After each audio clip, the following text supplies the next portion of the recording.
It's 2023, and little Stoob just finished Tears of the Kingdom and was very disappointed. Then all of a sudden, a video popped up on his YouTube feed. It appears as if Bungie, after making Destiny 2 for a while, made a new game called Marathon. And boy, the trailer was cool. It was smart. It was sleek. It was sexy.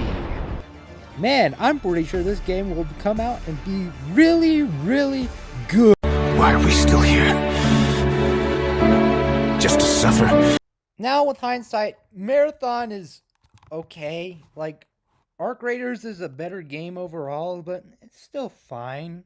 But I'll tell you what, the OG trilogy is awesome. Right before Marathon came out, the original trilogy was released on Steam, and I played it, and it was awesome. And I just want to tell you guys about its story, because its story is peak. Anyways, let's dive right in. 3, 2, 1, go! Before we begin, I have to say something. Since this game is very old, like 1994 old, a lot of the story is contained in the manual, since games were not as advanced as they are now. So, I'm just going to show you a quick video of a summary of what the manual says.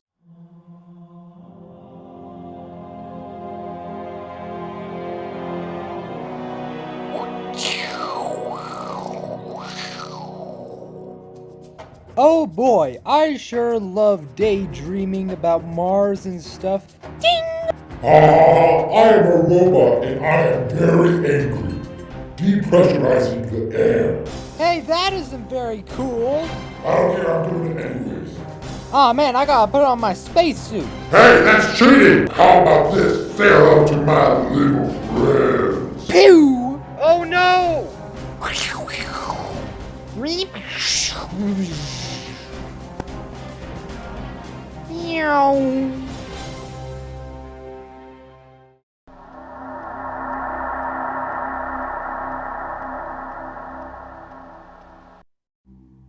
Alright, so we board the Marathon, and as you can tell on this screen, there's already a bunch of aliens attacking us. So, when we do this terminal, we meet one of the Marathon's 3 AIs, Leela. Leela needs our help because the other 2 Marathon AIs are down. So, of course, we help her by killing some aliens. After wandering around in the ventilation shafts of the airlock, we run into a robed alien thingamajig who's looking at terminals for some reason. Basically, once we meet Leela, it is revealed that those aliens are attacking her systems, which could be bad. But good news is, the alien attack isn't very coordinated, so hooray! So we go to the next place to grab a cool gun, so that way we are better prepared to defend the Marathon. Basically, this cool gun is the assault rifle from Halo, but with the added benefit of a grenade launcher. Sounds fun. Also, more bad news is that the Marathon defense systems, along with the 2 other AIs, were disabled by an EMP blast, so we go ahead and get some replacement parts so that way those drones can start shooting. Oh yeah, one last bad news. The aliens bombed the spaceports, so we won't be getting any help from planet side. Plus, the 4 is a lot more interested in the Marathon, so have fun! Alright, once you grab all the replacement parts, it's time for a counterattack!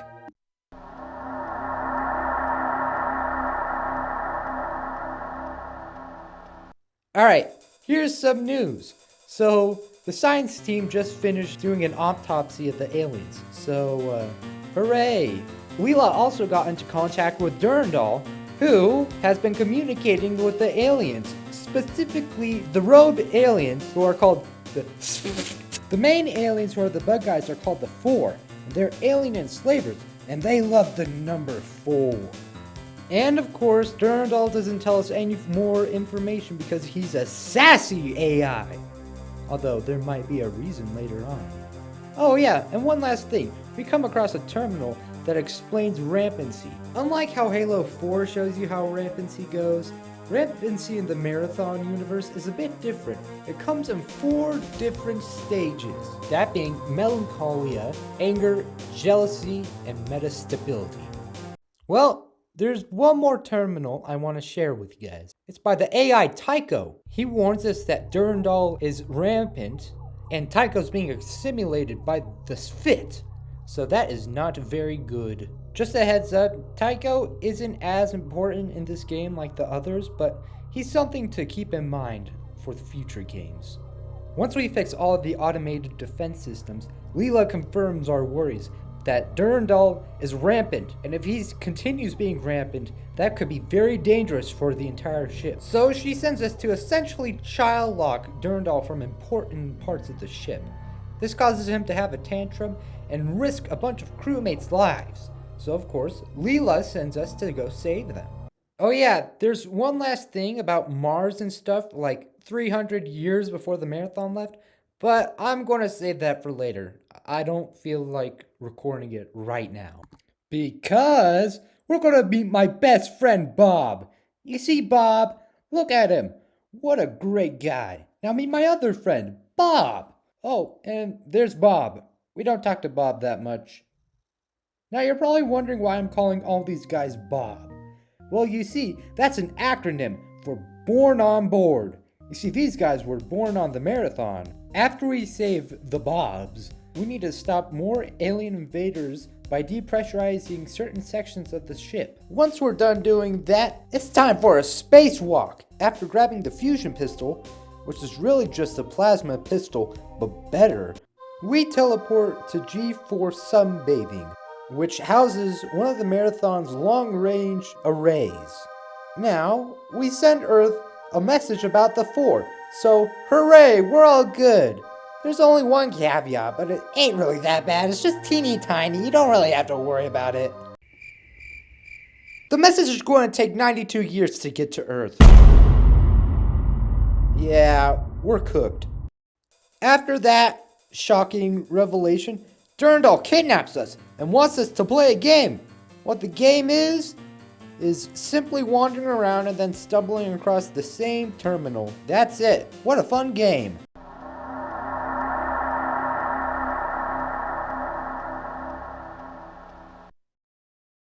Once we save some Bobs, they tell us that the 4 have brought bombs to the engineering shaft, and if they detonate some important thingamajig, the whole ship's going to blow.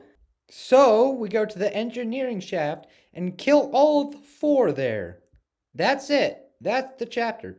So for the sake of it, I'm going to explain the Mars storyline so that way I could pad some time on this video. So in the future, Mars gets colonized. There's just one problem. It's that Mars is basically a worldwide desert, and the humans on Mars need supplies.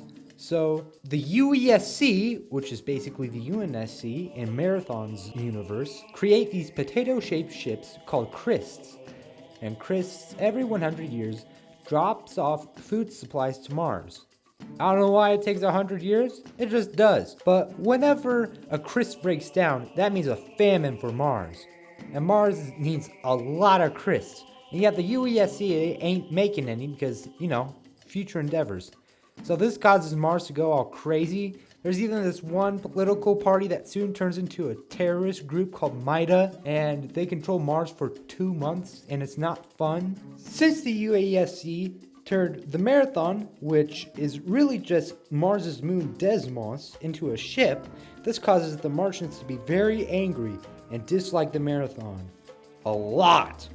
Alright, back to the main story.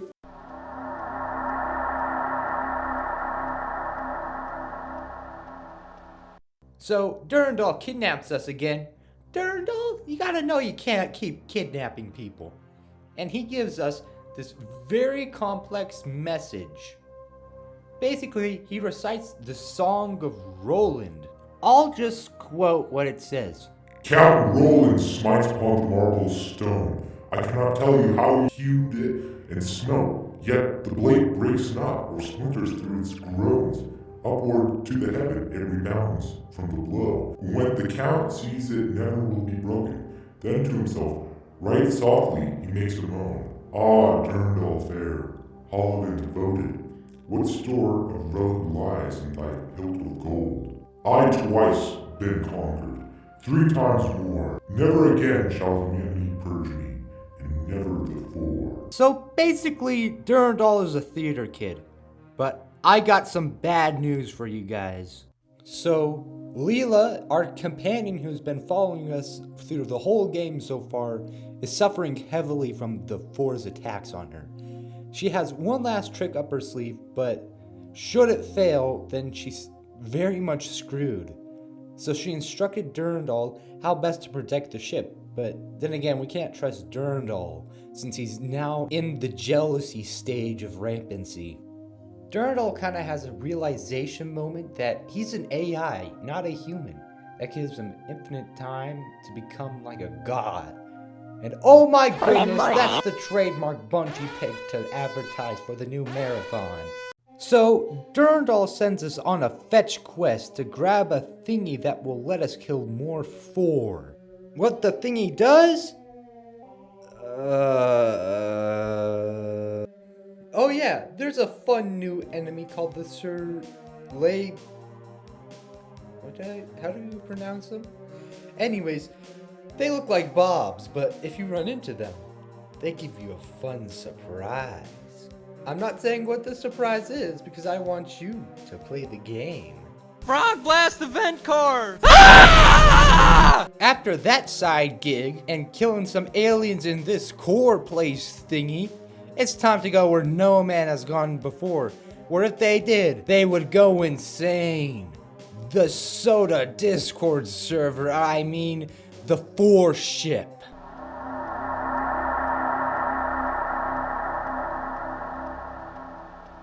I'm going to be honest, while this chapter is the longest in the game, not a whole lot goes on in it. So I'm just going to do some miscellaneous things first, and then the story that is in this chapter. We finally meet the final guys of the 4. Basically, each 4 has its own tribe, which is the fighter, the trooper, the hunter, and the enforcer. But it's easier to think of them as combine guys. The fighter is the CPs, the trooper is the soldiers, the hunter is one of those heavy guys, and the enforcers are like the lady assassins that got cut. So Durandal teleports us back to the marathon because he wants to find a guy named Bernard Strauss. Now, who's Bernard Strauss? Basically, he's a MIDA agent that got snuck on board the marathon ship. He's also the owner of Durandal and a bunch of robot cyborgs called Battleroids, but we'll get to them later. Long story short, we don't find Bernard Strauss, but Durandal learns something from the Sphit. You see, the Sphit are being mind controlled by this mind controlled cyborg thingy of cyborgness. And if we destroy the cyborg, the Sphit will be free. Just before we go, we get visited by a very angry Tycho. You see, he now is part of the 4 and wants to destroy Durandal. He reveals some very spooky dooky things. Okay, now to talk about the cyborgs, or the Battleroids. Basically, the Battleroids originated from this war between 2 asteroid colonies. Basically, one of the asteroid colonies used the dead bodies of people to turn into new super soldiers. And let's just say those super soldiers got so crazy, everyone died, which caused multiple laws to be made regarding Battleroids. And Bernard Strauss seems to be somewhat involved with the creation of Battleroids. So is Durandal, and that's why Tycho wants Durandal to pay for his actions. But Durandal argues that he was not free during that time. One last thing, if you're curious on how many cyborgs he packed with him, he packed 10. Keep that number in mind. So we kill the cyborg thing, and good news, the Sphit are free!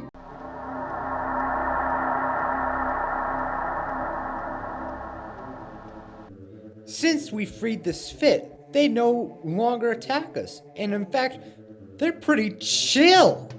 In fact, they even reboot Leela, so hooray! Leela is saved. But she warns us something. Through garbled text, she says, Durandal is dangerous. Well, no dip he is! We wipe out the remaining 4 on the ship. However, Durandal escapes. Since everyone on the 4 ship is basically dead, he decided to take command of that Shinturg and fly away. He even promises us to send us a postcard of the Galactic Center, if he's not too busy. Well, the battle is over. Hooray, we win! And it turns out that Tau 74 wasn't having too many problems. In fact, there were 9 other cyborgs in Tau 74. Hooray! Wait. 9? What does this all mean? Yeah, I'm gonna need your help real quick. Well, that's it. Well, that's it. That's the story of Marathon 1. I love this game a lot, and I want you guys to try it too. It's free on Steam, so, give it a try. It's very cool. I may have a lot of knowledge on the game. I might have missed a few things, so let me know if I missed a few things. And I want to give a quick shout out to a source I used called the Marathon Story page. It was great, taking screenshots of the terminals instead of pulling them out straight from the game. Anyways, yeah, I know this is a bit different from my usual SCP videos, but hey, it's always good to try new things. Plus, if you guys like this, there's a sequel. Well, either way, thanks for watching till the very end. See ya!